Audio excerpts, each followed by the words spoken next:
Hello, my name is Rob and welcome to Metal Monthly. This is a video series where we talk about everything that happened in metal music over the past month. In this video, we are going to talk about some albums that came out, the 1.5 blog posts that I've managed to write this month, and we're going to talk about the one aspect of metal music that was at Coachella this year. So let's begin and let's start talking about albums. What albums came out in April 2025? First off, we have Pigs with Death Hilarious. Now, apparently some people refer to this band as Pigs times 7, and those people are cowards. Say the full name. So, Pigs is a stoner metal band, and I love me some stoner metal, but then I played this and it's not stoner metal. It's more like grunge. It's a lot faster than stoner metal. I still really enjoyed it, but it's not what I was expecting. It's still got that like really fuzzy guitar sound that you really do get with like grunge and stoner metal, that kind of thing, which I did really love. It's really good music. I really enjoyed it. I looked up some of the lyrics, and the themes of the album are depression, existential dread, and suffering. So it's a very fun album. Next up, we have Ghost with Skeletor? Don't really know. So this is Ghost. Don't know if you've heard of them. They're quite big. I'm not the biggest fan. I quite like some of their songs. Square Hammer is a banger. That's why it rhymes. But I'm not the biggest fan of them. Like, they do like pop metal kind of thing, which isn't normally my kind of thing.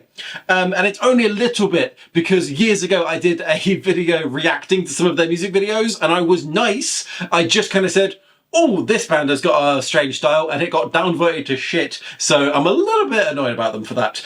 Anyway, this album it's fun. It's 80s kind of pop metal vibes. There was a review I read from Devolution magazine, link in the description. They said some of the songs on this album wouldn't be out of place on a Bon Jovi or Van Halen album. So, you know, take that for what it's worth. That's what it sounds like. It is kind of a fun album. There's bits that I did really enjoy, and it isn't always 80s pop. There is some like really dark stuff in there. And the lead singer, is it Tobias Forge, does have a fantastic voice. But overall, it just isn't for me. But it's Ghost. They're like one of the biggest metal bands around at the minute. What do I know? Anyway, next up we have Machine Head with Unatoned, except that the O in it has got a slash in it, which I'm convinced they just did because it looks more metal. But I looked it up, and that is like a Swedish character, and it's got a sound, and that sound goes so it's actually unatoned, which I think is very funny. Anyway, it's Machine Head. It sounds like Machine Head, and Machine Head are fucking great. It sounds like that.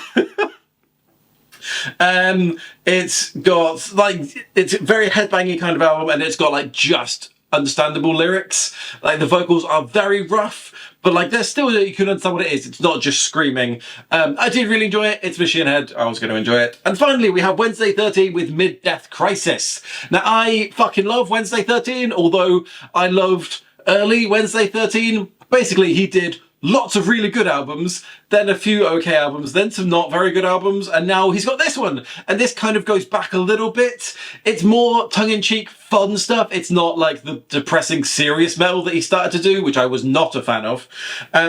So like he's still dressed up as Classic Wednesday. He's not got the corpse makeup on. The music is still upbeat and tongue-in-cheek, but it's definitely metal music. So, I mean, it's not my favourite album of his, but it's the best thing he's done for quite a while, so I'm good with that. He's back. Anyway, that's the albums that came out last month. Next up, Music Festival Explorer. This is my website where I write about music, let's say.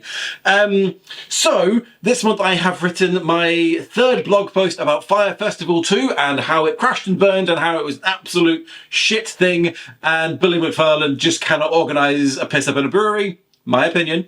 But I'm now convinced that this entire thing was just to get people talking about it so that he could then sell Fire Festival on and make some money and pay off some of his debts. So maybe I got suckered in and I talked about it when I shouldn't have, but it's funny to laugh at Billy McFarland. So anyway, link in the description, please read that. I'm also trying to finish a blog post about fire safety at festivals.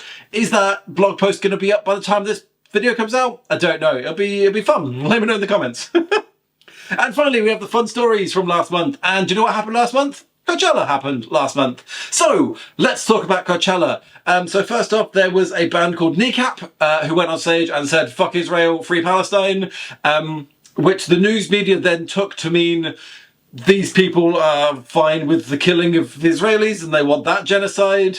And they were like, no, we just want the genocide of Palestinians. And it's become this whole thing. It kind of feels like Stormzy a few years ago when he said, someone asked him, is the UK racist? And he said, yes, 100%. And people took that to mean he meant it's 100% racist. And he was like, that's not what I meant. That's not what I'm saying. Why are you taking my words out of context? It feels like that kind of thing. Anyway, that's not fun.